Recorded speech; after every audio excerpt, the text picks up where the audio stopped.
Hello everyone, welcome back to my channel. So start करते हैं story का next एपिसोड। नेक्स्ट मॉर्निंग कोलकाता हॉस्पिटल में सानवी के कंधे पर पट्टी बंधी हुई थी। डॉक्टर रूम से बाहर निकलते हुए बोले, डॉक्टर बोले, अब डेंजर नहीं है, लेकिन कुछ दिन आराम ज़रूरी है। डॉक्टर के जाते ही ईशानी उसके पास बैठ गई। ईशानी ने बोला, सब मेरी वजह से हुआ। सानवी मुस्कुराते हुए बोली, गलत। ईशानी ने बोला, तुम्हें गोली लगी। सानवी ने बोला, अगर दोबारा भी ऐसा वक्त आया तो मैं फिर तुम्हारे सामने खड़ी हो जाऊंगी। ईशानी की आंखों में आंसू आ गए।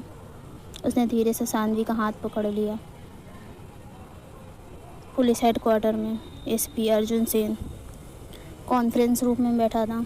उसके सामने प्रोजेक्ट फोएनिक्स की फाइल खुली हुई थी। एसपी अर्जुन बोला, ये सिर्फ करप्शन का केस नहीं है। रूम में सब ऑफिसर्स उसकी बात ध्यान से सुन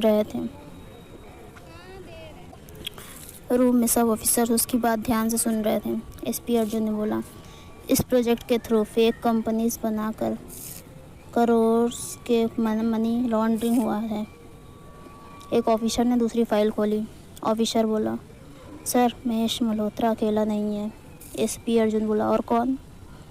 ऑफिसर एक फ़ोटो टेबल पर रख देता है। सब शॉक हो जाते हैं। फ़ोटो में मुंबई का एक फेमस पॉलिटिशियन था, महेश कड्डा। महेश गुस्से में टेबल तोड़ देता है। महेश बोलता है, पुलिस को प्रोजेक्ट फोएनिक्स कैसे मिला? विराज चुप खड़ा था। विराज बोलता है, मेरी गलती थी। महेश उसके पास आता है। महेश बोलता है, एक गलती पूरा एम्पायर गिरा सकती है। विराज पहली बार अपने फादर से डरा हुआ लग रहा था।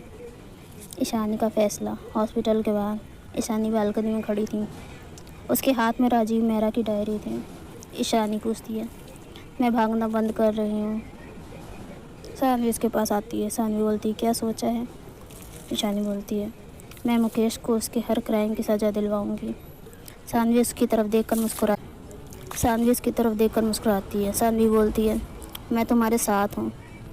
एक नया सबूत। रोहित हॉस्पिटल पहुँचता है। उसके हाथ में लैपटॉप होता है। रोहित बोलता है, मैम, ऑडियो रिकॉर्डिंग रिस्टोर हो गई है। सब तुरंत लैपटॉप के पास आ जाते हैं। रिकॉर्डिंग प्ले होती है। राजीव मेहरा की आवाज़ सुनाई देती है। राजीव की रिकॉर्डिंग में, मैं सिर्फ बिजनेसमैन नहीं है, किलर है। सब सन्न रह जाते हैं। फिर रिकॉर्डिंग में एक और आवाज़ सुनाई देती है, महेश की रिकॉर्डिंग में, राजीव को ख़त्म कर दो। वो ज़िंदा रहा तो हम सब जेल में होंगे। रूम में खामोशी छा रही जाती है। ये कन्फेशन था, विराज की सच्चाई। विराज अपने रूम में अकेला बैठा रिकॉर्डिंग सुन रहा था। उसकी आंखों में गिल्ट था। उसने धीरे से अपनी माँ की फ़ोटो उठाई। विराज ने बोला, माँ, क्या पापा हमेशा से ऐसे ही थे? उसके फ़ोन पर महेश का कॉल आता है। महेश बोलता है, विराज, ईशानी और सानवी को ख़त्म कर दो। विराज चुप रहता है। महेश गुस्से में बोलता है, मैंने ऑर्डर दिया है। विराज धीरे से फ़ोन काट देता है।